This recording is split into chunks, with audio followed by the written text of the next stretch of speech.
Hi everyone, thanks for joining us for another comparison. This one's going to be a little different because today we're putting 3 thermometers in the ring. It's going to be these 2 single sensor thermometers on the left and the right, and the KUKpro multisensor thermometer in the center. And we're going to make this comparison with the help of this bird.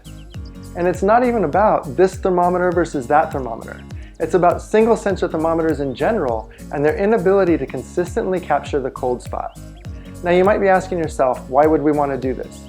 Well, it's for the same reason we developed the KUKpro thermometer in the first place. Poultry is one of the hardest entrees to cook perfectly. And if you get it wrong, it's either dry and overcooked, or it's raw and you risk getting yourself or someone else sick. And that's why we developed KUKpro, the only cooking thermometer with 12 sensors in a single probe. The way your chicken cooks is determined by several variables, including the oven temperature, the breast thickness, the internal starting temperature of your chicken. Did you bring it to room temperature first, or is it still full of little icy bits? The bone, and even by the free movement of air into and out of the cavity. How much stuff did you put inside it to make it taste better? That is to say, the thermal center of your chicken is a mystery. No 2 chickens are the same. And what most people don't realize is that the thermal center location can vary and even in certain circumstances can move. And it's even worse in turkeys because they're so much larger. And you usually have a whole lot of people hoping you get it exactly right. So in order to compensate for all these variables and get it done perfectly every time, we found we had to measure the temperature of the meat being cooked at several points within the meat simultaneously. You see, the problem with poultry is it's too thick for a single sensor thermometer to accurately locate the cold spot, especially when you're told in one recipe to measure the temperature in the breast and in another in the thigh. Not only that, but you're also told to place the probe in the breast horizontally in one and vertically in another. And to make matters worse, you're told the same thing with the thigh. Are you kidding me? I actually wrote a blog post, The Consistently Inconsistent Turkey, just because of these issues. I used 4 KUKpro thermometers in a single turkey, 2 in the breast, 1 horizontally and 1 vertically, and 2 in the thigh, 1 horizontally and 1 vertically. So that makes 48 temperature sensors in one bird. It's a great article with a lot of information, and I'm not just saying that because I wrote it. It's actually got a lot of useful information in it. I'll post a link in the comments below, but you can find it on KUKpro.com/blogs/news. Now what we're trying to do here is show you how much error you might experience when you're cooking a chicken with a single sensor thermometer. More often than not, when I used to cook a chicken, it would come out pretty good. Sometimes it would come out perfect, and sometimes a little dry, but even more rarely, a little undercooked. What KUKpro offers is consistency. When you can see the cold spot in the data, you know you got it right. But it's not just right, it's perfect.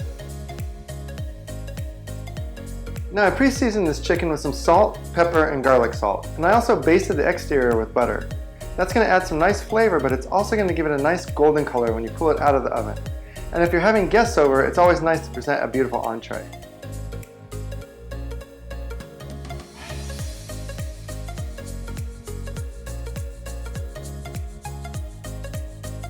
Now I'm just going to insert the thermometers. I'm putting the 2 single sensor thermometers on this side and the KUKpro thermometer on the other side, and I'm sinking them all the way down to the bone.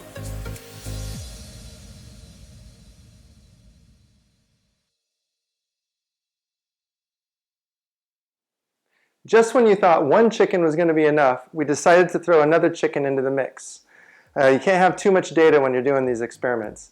And we're just going to prepare it in the same way that we prepared the last one, with some butter, garlic salt, salt and pepper.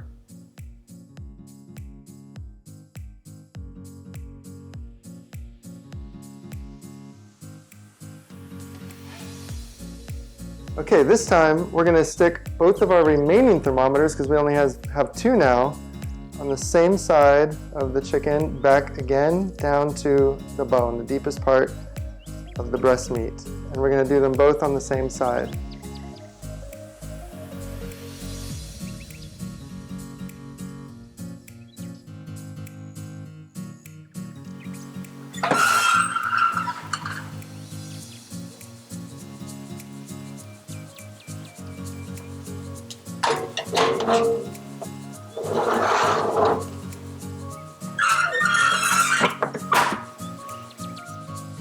But before I go any further, it already looks like we have an issue.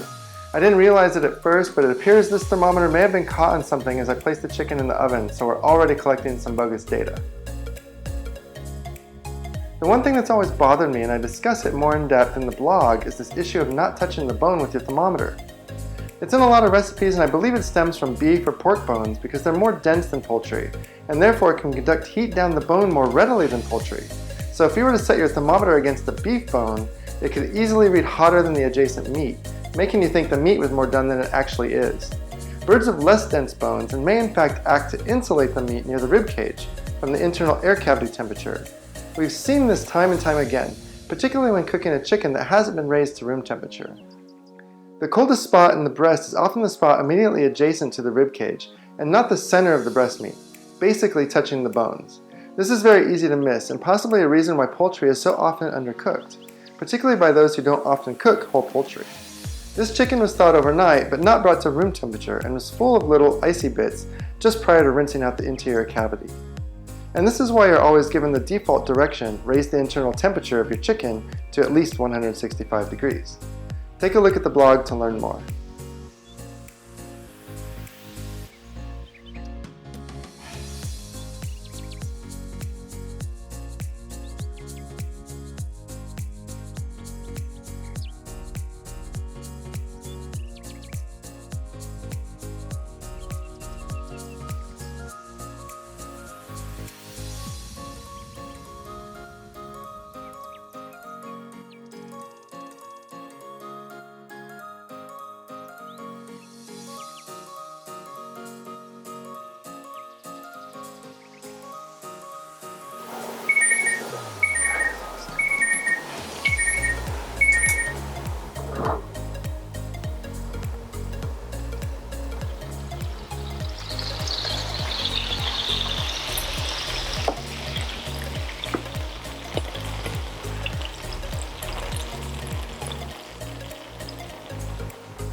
Alright, we've had about a 10-minute rest period. Let's take these thermometers out and we'll see what we've got.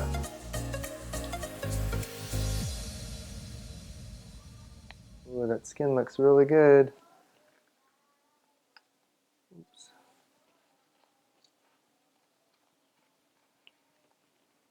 Ooh, that looks really juicy.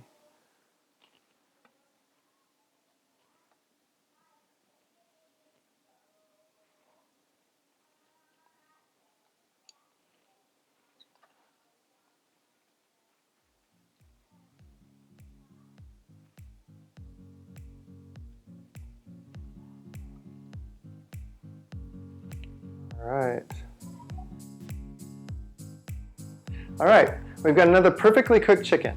We're not even going to bother cutting into it because we know it's perfect, because KUKpro tells us it's perfect.